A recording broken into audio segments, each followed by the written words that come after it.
There are many styles of traditional grip for drum set and rudimental drumming. This is a simple version for marching band that can be easily stylized for any other situation you might encounter later. There are three fundamental parts of any grip. There's the fulcrum, the down force, and the up force. We need to translate these from the matched grip over to the traditional grip. As we know from before, the fulcrum in the matched grip is the connection between the thumb and the base of the first finger. We just put the stick in there. In the traditional grip, it's very similar. We're going to put the hand out like this and put the stick all the way to the base of the thumb, right in the webbing down there. You can grip it tight enough that you can shake it around a little bit and it won't fall out of your hand, but only that tight. We're not squeezing it hard. Just as we weren't squeezing it hard over here, we're just making sure that it stayed in place. Once you have it in this position, stick your arm out and we can turn so your palm goes from the floor to the ceiling. You're going to want to do this for a while. Now, some people will describe this as a wrist turn, but it's not the wrist that is causing this. It's the two bones of the forearm turning around each other, which is really what the forearm is designed for. This is what it's the best at.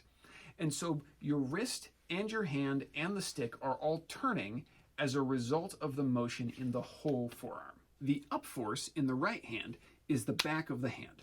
You can prove this by taking your back fingers off, so all you're left with is your fulcrum and your up force, and you can see how the stick is resting there. You can flick with the back of your hand to show how it kicks the stick up and away. In the left hand, we're going to put it in the fulcrum again, and as we turn it up, we're going to face the palm to the wall. Then we're going to take the ring finger and the pinky together, and we're going to curl it in underneath the stick, so that the stick is resting on the cuticle where the skin starts, right on your fingernail, on your ring finger. The pinky is just along basically for support.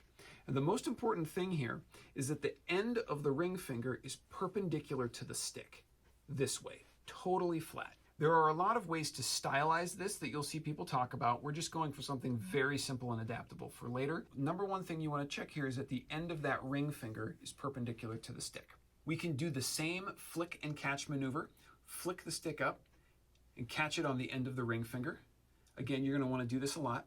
You'll notice as you look at this, there's nothing connected up here yet. It's just the fulcrum at the base of my thumb and this up force flicking.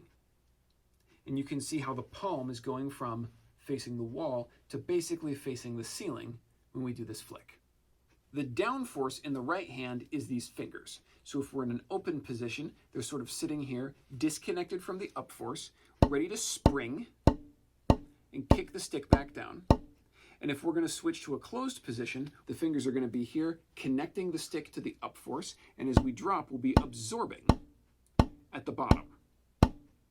In the left hand, we're going to have this together, get our up force in place, and then we're going to connect over the top. We're going to lay the first finger down and then lay the thumb on top of it.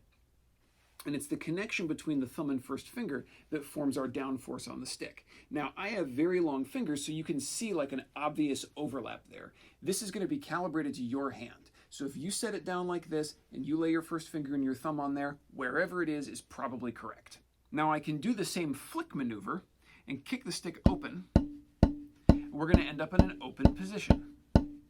So as I'm rotating, you can see that my palm is going from the wall to the ceiling, and then I'm still connected here over the top of the stick. And then I can just lift up and I can allow that to fall back onto my ring finger.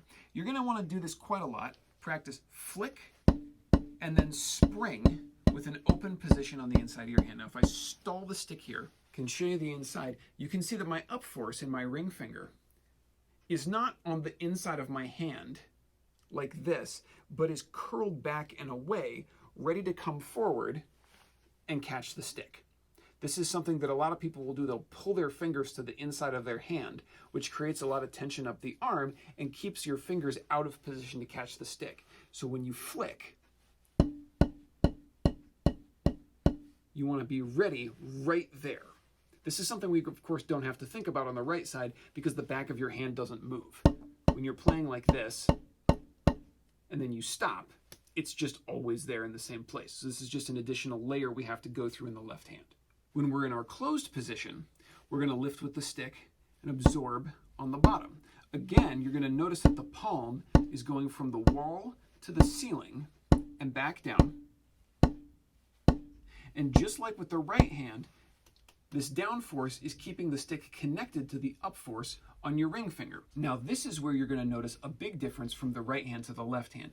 These fingers down here are simply not as strong as the back of your hand. They're more flexible and they wobble a little bit more. So when you see this wobble at the bottom of the downstroke, that's actually shaking the skin right over your fingernail at the end of your ring finger. This is where you're going to get some blistering, you're going to develop a callus on your finger there. That's normal. It's not an indication you're doing anything wrong. This is just one of the ways that your body has to toughen slightly for the more physically demanding activity of rudimental drumming.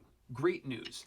Because the left arm is designed to rotate like this, more than the right arm is designed to go like this, once you get over this initial learning bump, you actually have an incredible amount of power in your left hand. We're going to spend a lot of time in rudimental drumming talking about how to modify your fingers and make little gestural adjustments and modify the stroke of your arm. There's a lot less conversation to be had over here because your left arm in this rotating position has so much intrinsic control that there's just not a lot of conversation that needs to be had about how to modify it. If you can do it over here and your fundamentals are in place over here, it's basically going to work out for you. While you're practicing, to make sure you've got it, put your sticks out and test it together. You can take your down force off on both sides and observe how you can rest in the air.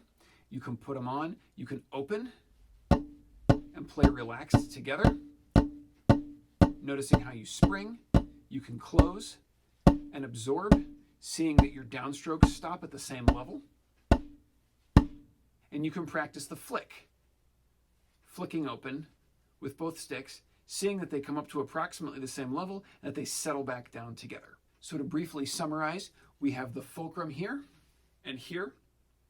We have the up force back here and here on the ring finger. And we have the down force in the back fingers and in the connection between the thumb and first finger over here. And that is how we translate the information from side to side. So anytime we give an instruction to the hands, we can do it in these terms, and you as a player can automatically translate that information for one hand versus the other.